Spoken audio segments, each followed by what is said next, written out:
What is going on, guys? Welcome to the first video on Charles Talks Tech. So I've been a PC enthusiast for roughly probably going on 10 years now, and I've built rigs for friends, built rigs for myself, built a rig for my wife. Currently, as my personal rig, I have a 3700X with a 3070 Ti. My wife has a 2600X with a 3070 Ti Founders Edition.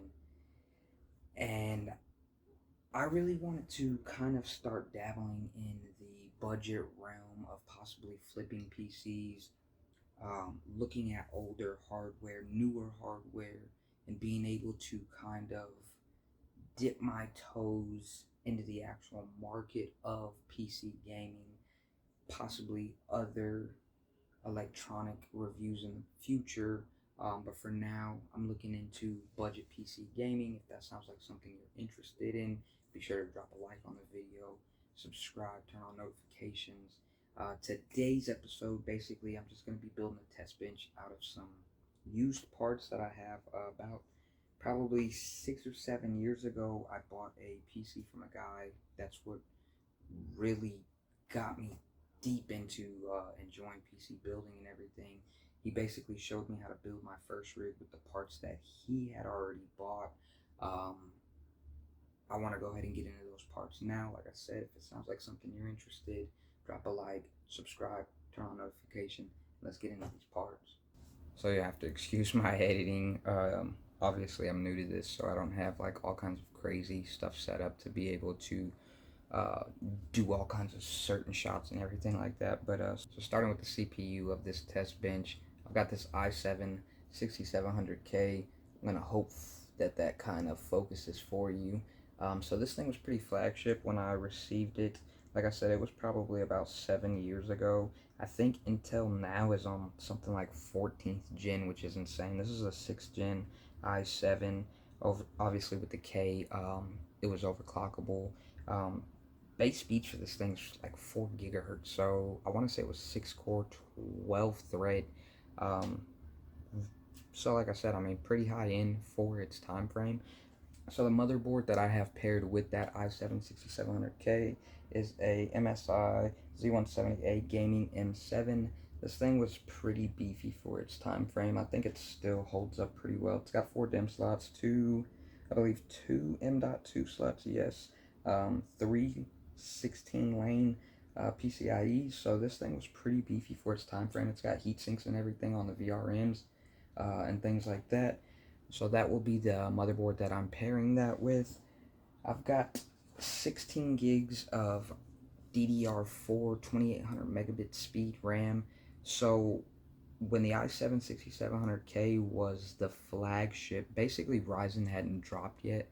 So having 3200, 3600 megahertz RAM for your first and second gen Ryzen wasn't ever heard of. So 2800 megahertz was plenty of speed to be able to get the performance that you wanted out of it. And at the time, having 16 gigs was basically the equivalent of having something like 32 gigs at the time. At this time now, which is what I have in my personal rig, but so that's pretty nice that I ended up with 16 gigs at the time of getting this PC. For the storage drive, I actually picked up a NVMe SSD 1 terabyte from Team Group.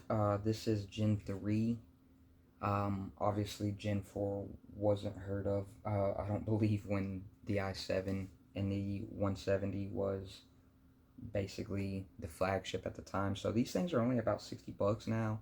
Um, Obviously, 1 terabyte, you need it nowadays with the PS5 and the Xbox Series coming with 1 terabyte of super fast speed. So to be able to snag this up for $60 nowadays is pretty nice, because at the time, man, 240 gigs on the M.2 was something like $150, so that's pretty insane.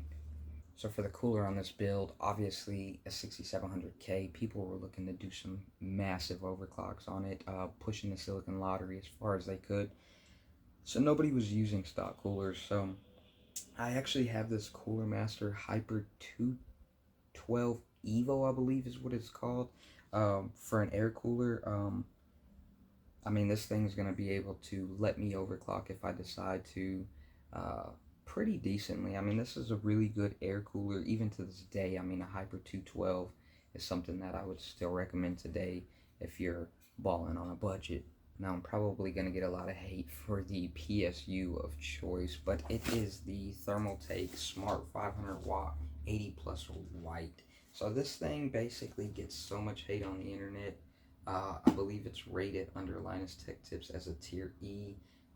In other words, do not use at all costs. But I've used these things in multiple builds over the years, and I've never had a, I guess, customer or a client call and tell me that they had any issues with their PSU failing. Even to this day, it comes with a 5-year warranty. It's like $40. So if you're balling on a budget, this PSU is definitely the way to go. Obviously, they have better options.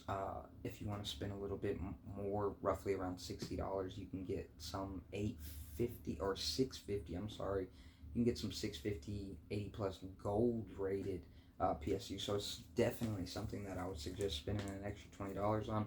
Obviously, with this just being my test bench for now, I'm completely okay with using the White Name Tier E PSU.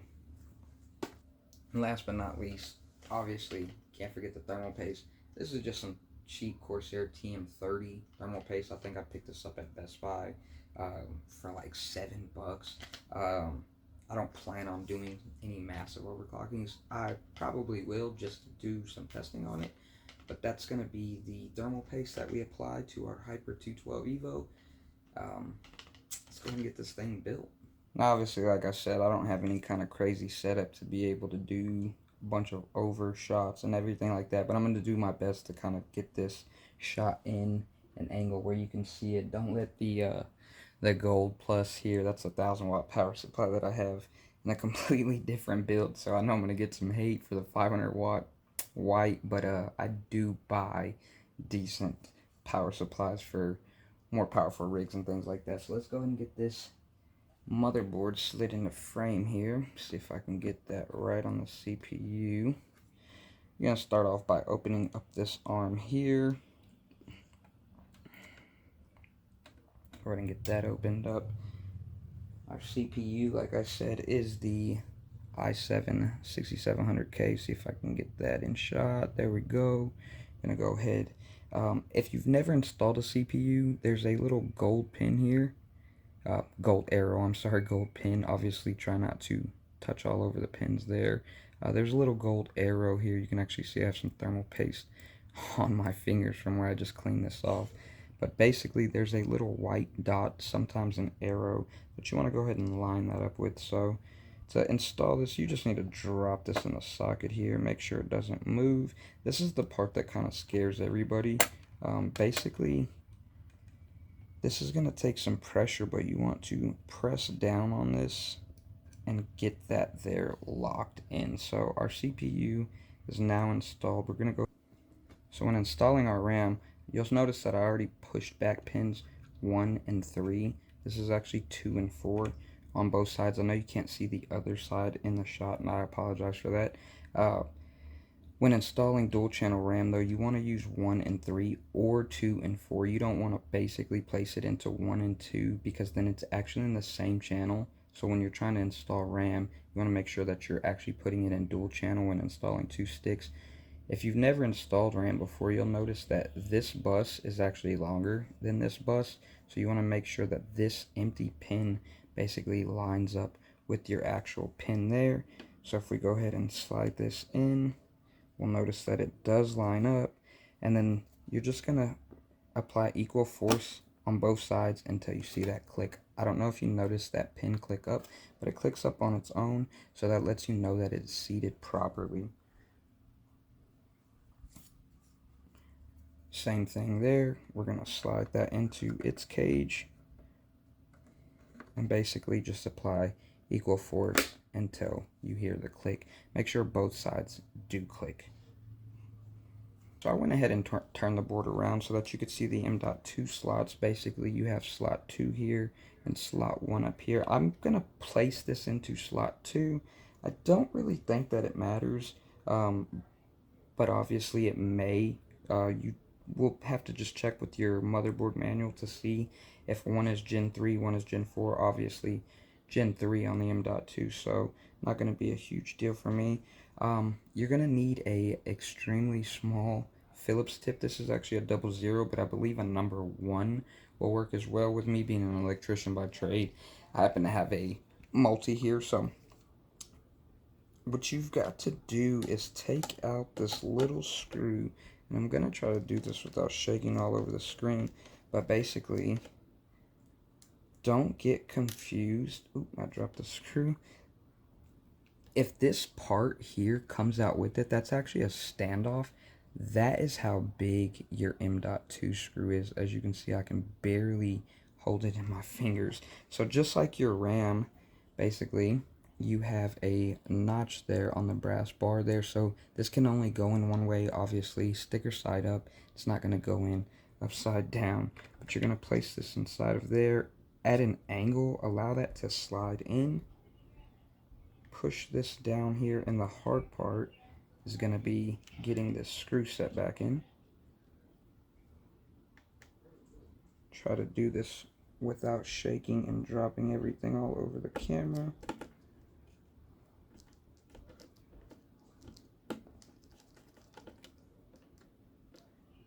Obviously, no need to over tighten and break, and that is your M.2 SSD installed.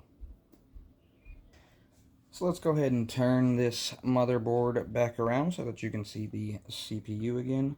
Obviously, if I flip this over, you can actually see there, I already have the bracket installed for the Hyper 212. So these are the standoffs for it, obviously right here. So we're going to go ahead and open up our thermal paste, and we'll get that installed. Once again, for our thermal paste, we just have some Corsair. Ooh, let me hold that so y'all can read it. TM30 Performance Thermal Paste. Obviously, there's nothing expensive about this. Not sponsored or anything, but Corsair, if you're out there, you see this, let me know. We're going to go with the old school teardrop method and basically just squeeze just a little drop on there, just like that. That go around there, put the lid back on, and that will take care of our thermal paste. So let's get this Hyper T12 Evo installed. Make sure that that sets perfectly on there.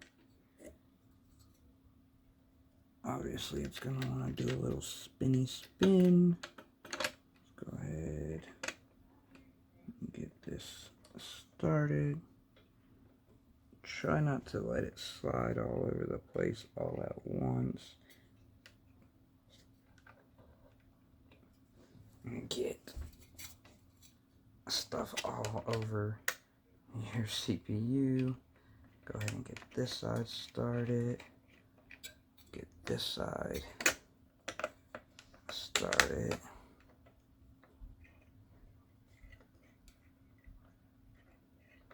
And then this side started.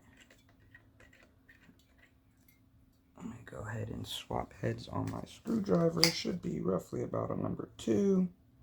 And basically, we're going to use about equal force all the way around.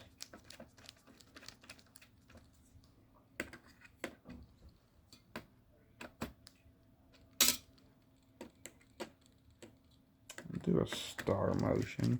I know y'all can't see that in the frame, but basically we're doing a star motion just like you would a car tire.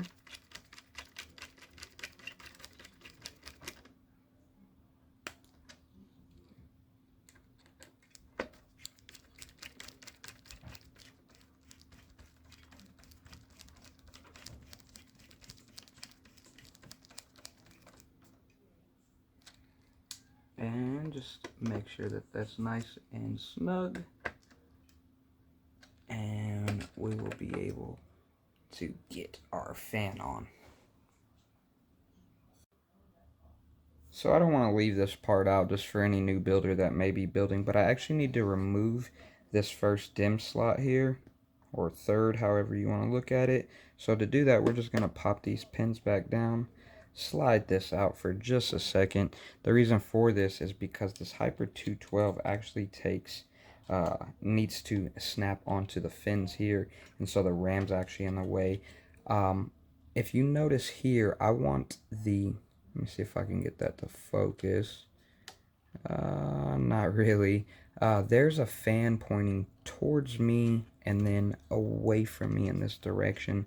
So the fan's going to spin this way, and basically I want it pulling the fresh air from the front, if this ever does go in a case, and basically so that it can exhaust out of the back fins.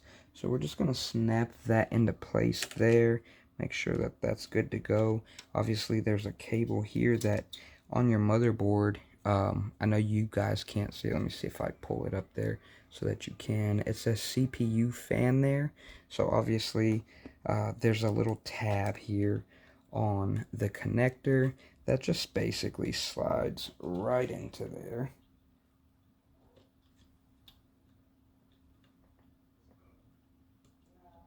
Make sure you catch all 4 pins. Let that slide in. There's only one way it can go in, so just make sure you're not trying to shove it in backwards or anything like that. And then I can actually drop the RAM stick right back in. I didn't want to leave that part out just in case you were building the same exact build, or possibly using the same cooler and basically run into that issue after you've already built everything. So I'm going to go ahead and get the cables all hooked up. I'll go over how those hook up, and yeah, we'll basically turn it on and see if it boots. So I have the 500 watt power supply hooked up. Granted, I'm trying to do this on an extremely small table. Obviously I'd like to get a desk and everything installed where I could do these type of things, but I do have the 500 watt over here. Basically right now all we need is 2 connections, and that's going to be our 24 pin here, and then we have a 8 pin up here for our CPU power. Essentially once I turn this on, if it boots up, that's going to be basically our build until I'm ready to start testing out some cards. So let's go ahead and get this thing hooked up and see if it boots. Once again, there's nothing fancy about this PSU. As you can see, it has what's called the mustard and yellow. That's another reason people tend to generally stay away from it too, outside of it being a tier E list. But spending like $15 if you're doing an actual build to get some custom cables is definitely worth it. Obviously, a lot of the newer PSUs don't use this mustard and yellow style. They actually use black sleeve cables now. But once again, this is just a test bench, so you'll notice a clip here, and there's actually a clip on the side of the 24 pin here, so you want to make sure that you clip those together. I'm actually going to unplug the PSU just in case for some reason I'm in a bad position as far as it being on and things. I don't want to short out the board, so this is just going to clip.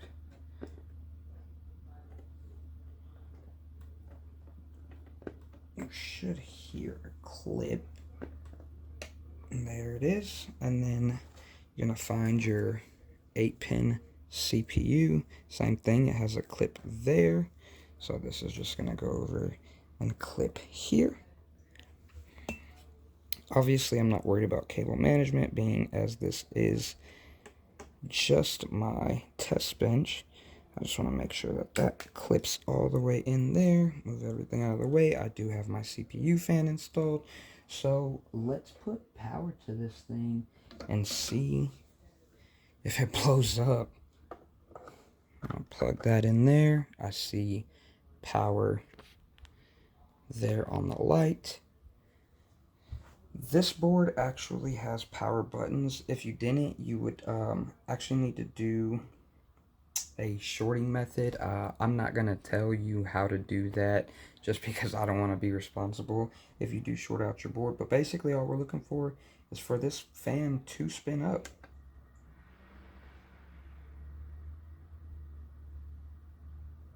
And it is spinning, as you can see.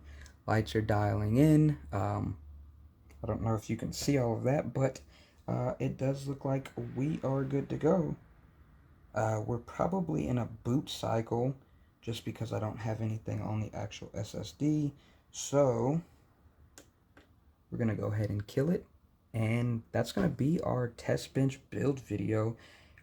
Make sure that you like and subscribe on this video, because the next video will actually be me putting some cards on this test bench, testing out some games, and all of that fun stuff.